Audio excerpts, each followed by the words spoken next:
Continuando con La Buena Vida en Vivo, llegó el momento de hablar acerca de la neumonía en el adulto mayor. Fíjense, cuando hablamos de neumonía hablamos de una infección que generalmente surge como complicación a una infección respiratoria aguda previa, pues que tengas gripe. De hecho, la gripe, el virus de influenza, bien lo explicó la doctora Castillo en el bloque anterior, es el que prepara el camino para que otros gérmenes, en este caso el neumococo, que todavía es el más prevalente, produzca una infección dentro del pulmón. A veces hay infecciones mixtas. Les voy a contar una anécdota de una experiencia antes de presentar a nuestro distinguido invitado.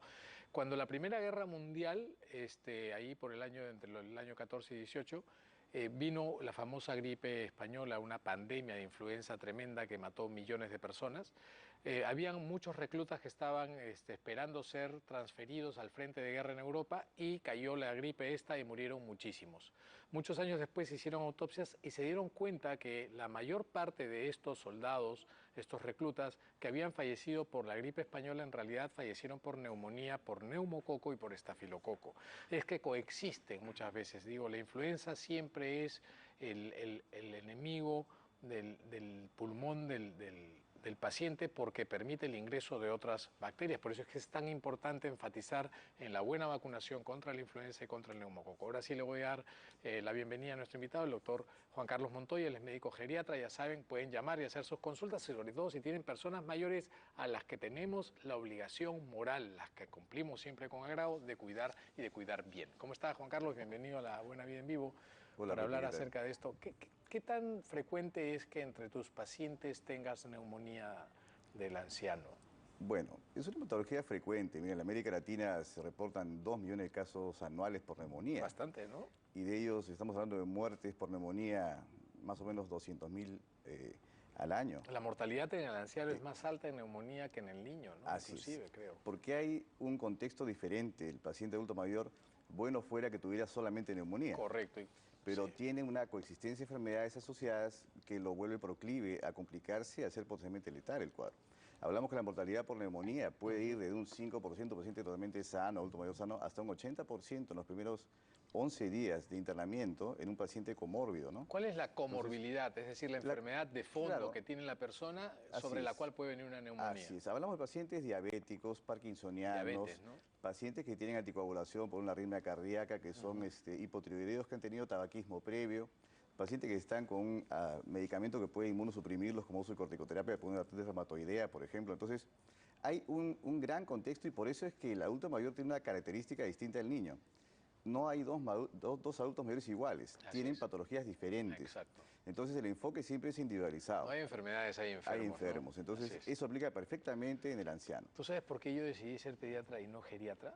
¿Por Por la qué? cantidad de comorbilidades que tienen los ancianos. Estaría Claro, realmente cabezón tratando de saber cuál es la que está predominando en el escenario clínico claro. en ese Y momento, mucha ¿no? gente se preguntará por qué un geriatra viene a hablar de neumonía del anciano. Sí, Y es porque en la práctica sucede que llega un paciente a emergencia, por ejemplo, exacto. y el emergencista de una clínica donde hay geriatra, por ejemplo, va a llamar al geriatra y no al neumólogo, porque es un paciente justamente de esta característica. Es Correcto. difícil clasificar, y es difícil a veces encontrar la causa de la infección, la fiebre que lo Exacto. lleva, ¿no? Llaman al geriatra y después el geriatra, si necesita Así la es, opinión pide del apoyo al neumólogo, lo va a neumólogo, llamar. así es un poco al Correcto. revés. Tenemos una llamada. A Claro, propósito de llamadas, tenemos una llamada de Rocío San Juan de Miraflores. Quiere hacernos una consulta, encantado, sobre todo adelante, a sí. ti, Juan Carlos. Adelante con la llamada. Rocío, buenos días. Bienvenida a La Buena Vida en Vivo. ¿Cuál es tu consulta, por favor? ¿Aló? ¿Rocío? Qué pena, se cortó la llamada con Rocío, pero no importa. Ojalá que Rocío pueda volverse a conectar con nosotros para atender a su inquietud. Hablemos un poquito de la carga, el tipo de neumonía que tiene el anciano. Porque si bien es cierto, con los niños hablamos siempre de neumonía adquirida en la comunidad, pero hay otras formas de neumonía que pueden marcar la diferencia entre la vida y la muerte de una persona mayor, ¿no? Claro, en general hay dos grandes grupos por donde se contagia la neumonía. Son las neumonías adquiridas en la comunidad, ¿no? De la que hemos Que hablado en el hemos segmento hablado, y anterior. ahí el 40% de los casos lo origina el neumococo, Así ¿no? Que es. es la bacteria más temida. Y en el ambiente hospitalario es otro grupo de neumonías Correcto. que se puede adquirir y son mucho más letales, porque estamos hablando de un paciente que a veces ingresa por otra causa Así es. a la hospitalización y se complica porque en el ambiente hospitalario Correcto. hay pseudomonas, estafilococo, klebsiella, o Exacto. sea, una serie de bacterias que son y que se han aprendido muchos La antibióticos. neumonía intrahospitalaria es una forma de infección Así es, intrahospitalaria, ¿no es nosocomial, cierto? Y a así es. pesar de que hay comités de vigilancia, el epidemiólogo de los hospitales está chequeando, tratar de bajar al máximo la posibilidad de que un paciente que se hospitaliza se contagie de un microbio dentro de la hospitalización, Es prácticamente imposible. es imposible, y además es un microbio muy agresivo. Claro. Hay sistemas, el lavado de manos es importantísimo, hay sistemas de esterilización de ambientes. Vamos a hacer un programa sobre infecciones intrahospitalarias, pero centrándonos en la neumonía dentro del hospital, ¿quiénes tienen más riesgo una vez hospitalizados? Claro, hay en los adultos mayores una subpoblación de mucho mayor riesgo, que son los frágiles, que son los que tienen muy poca masa muscular, una marcha lenta y un mayor compromiso en su sistema inmune. Entonces, estos son los pacientes que tememos cuando se hospitalizan, ¿no? Ese paciente que todavía camina, pero requiere un bastón, tiene muy poca masa muscular y se infecta o se rompe la cadera, se fractura la cadera. Correcto. Entonces, ingresa a un internamiento y muchas veces en el ingreso está el paciente asintomático respiratorio y puede coger una infección porque es proclive a eso. Esta inmunosupresión que tiene lo vuelve mucho más lábil a que gérmenes agresivos se metan en ese paciente y lo compliquen. Y también hay una presentación atípica en estos pacientes adultos mayores, sobre todo estos frágiles, donde una neumonía puede presentarse como signos muy sutiles, por ejemplo, un estado de delirio o confusión, como se presenta en otras infecciones. El paciente empieza a tener confusión de personas, ambiente, alucinaciones, puede tener más somnolencia en el día, puede tener una marcha más torpe, lo que se llama deterioro funcional. Correcto. No tener fiebre, estar un poquito agitado, y eso ya ser un punto de partida para llevarlo a una consulta, porque puede estar presentando una neumonía como una causa de todas esas cosas que no son normales en él. Así es. Y por eso el cuidador o el familiar juega un papel importante en qué cosa es normal y cuándo ya nota signos anormales, aunque no sea fiebre. ¿Cómo no? Porque a veces el paciente y la población muestra mucho de automedicar, ojo. Así es. Entonces, una fierecita le da un Panadol y no lo lleva al médico. No lo lleva al médico. Entonces, tenemos una llamada de Esmirna y está llamando de Bellavista del Callao. Adelante con la llamada. Esmirna, buenos días. Doctor, muy buenos días. Buen día, Esmirna, ¿cómo estás? Quería hacerles una consulta. ¿Cuál es tu consulta? Yo tengo un problema soy hipotiroidea, tengo artritis reumatoidea. El día domingo empecé con un problema de resfrío común. Ayer ya se me empezó a apagar la voz y hoy en la mañana que me he despertado estoy teniendo un dolor muy fuerte en el pecho y estoy botando flema verde. Quisiera saber si es que se podría complicar en mi caso de tener la enfermedad que tengo. Muy bien. Esmirna, muchísimas gracias por tu consulta. Por favor, estate pendiente.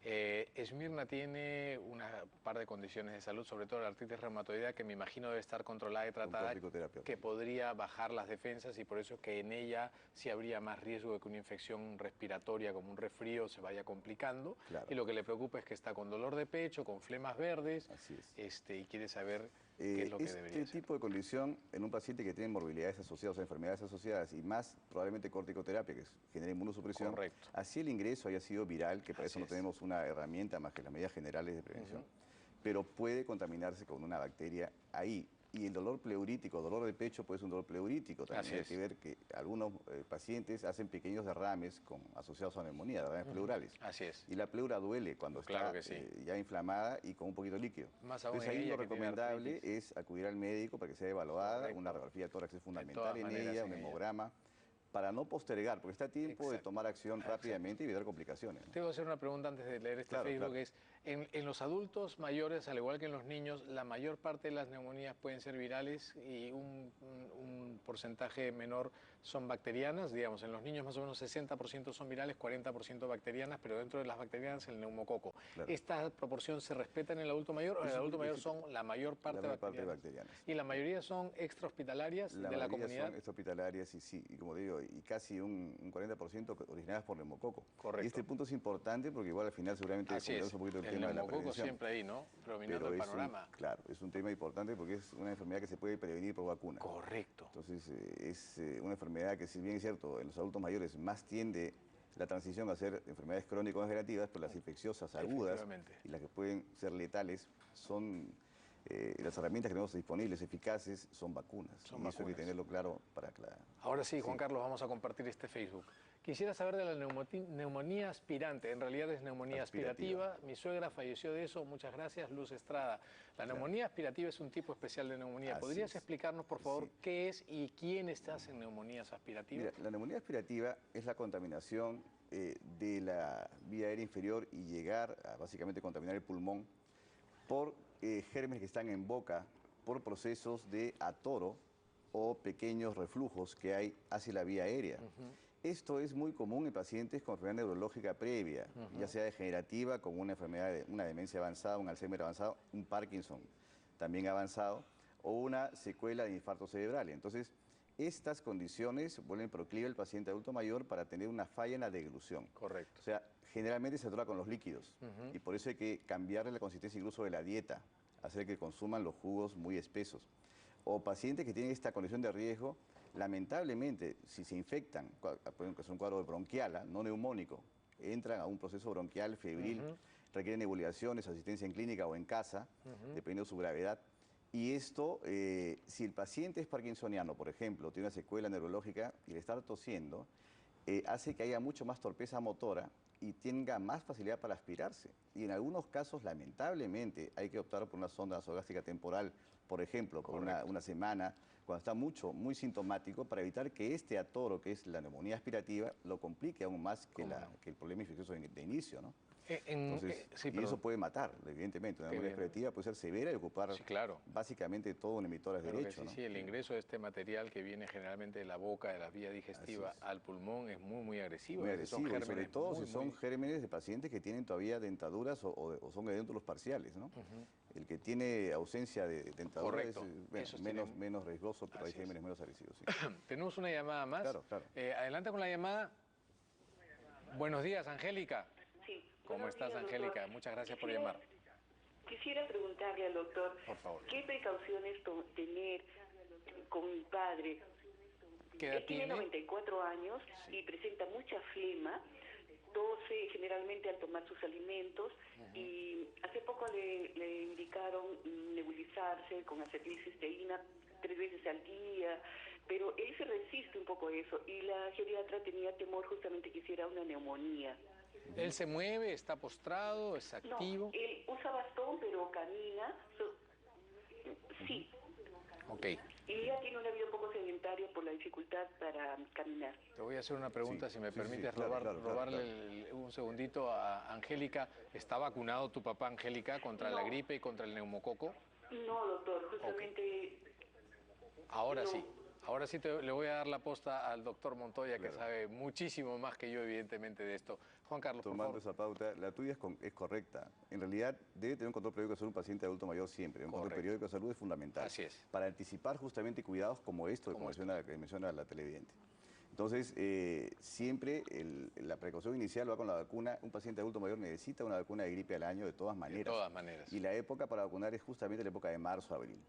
Y el paciente que nunca fue vacunado contra neumococo, que es la bacteria más predominante en la comunidad, si no ha sido vacunado nunca, hay dos tipos de vacunas que son buenas ambas en el mercado. Y la primera vacuna, la que debe ser inicialmente colocada, es la 13 valente conjugada. Porque esta ya se ha visto generar una mejor inmunidad en el tiempo. La otra es la otra es la 23 polisacárida, bastante antigua ya en el mercado y todavía tiene utilidad. Y se debe complementar el esquema un año después de la primera. Si nunca fue vacunado, usar la 13 valente conjugada y un año después la 23 polisacárida. Correcto. Y si ya fue vacunado con la 23 polisacárida, un año después usar la 13 valente conjugada. Correcto. Ese es el nuevo esquema que ha salido en los últimos meses, digamos. Pero esta pregunta concreta es importante, el cómo hacer el día a día con ese paciente. Exacto. Porque la principal causa de complicación es la dieta. Exacto. O sea, ¿cómo es la dieta de ese paciente? Debe ya consumir ahora de repente papilla, debe consumir purés, debe consumir líquidos de consistencia aumentada.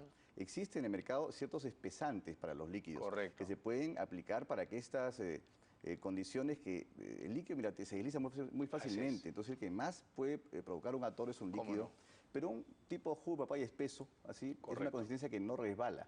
Entonces, y la pausa, la pausa para darle esta dieta debe ser muy medida, que no coma apurado, que mastique bien, que saboree bien y que degluta, ¿no? Paso a paso. Y la otra es ventilar el ambiente, porque muchas veces corremos el riesgo de que ya hay una infección en casa, y como está infectado, cerramos todo. Correcto. Y al cerrar todo, concentramos virus y bacterias. Sobre todo un paciente como el papá de Angélica, Claro. que todavía es activo, ¿no? Y que tiene 94 años. Claro. Eso es bastante No importante. corriente directa, pero una Correcto. corriente indirecta que no le afecte. Ventilación. El bien abrigado, pues esté ventilado el ambiente para que no se sobrecargue de Ventilación. bacterias, que sobre todo está Así es. tosiendo, estornudando, ¿no? Juan Sí. Carlos, muchísimas gracias. Ha sido un A ti, placer Pepe, por la estar invitación. contigo en el programa el día de hoy. Yo creo que la gente, nosotros, yo particularmente he aprendido mucho contigo acerca de lo que es la neumonía del adulto mayor. Nos vamos rapidito a un corte y volvemos a hablar sobre alimentación y defensas. ¿Cuál es la relación? ¿Qué tan importante es que comamos bien para que nuestras defensas estén saludables? Ya volvemos.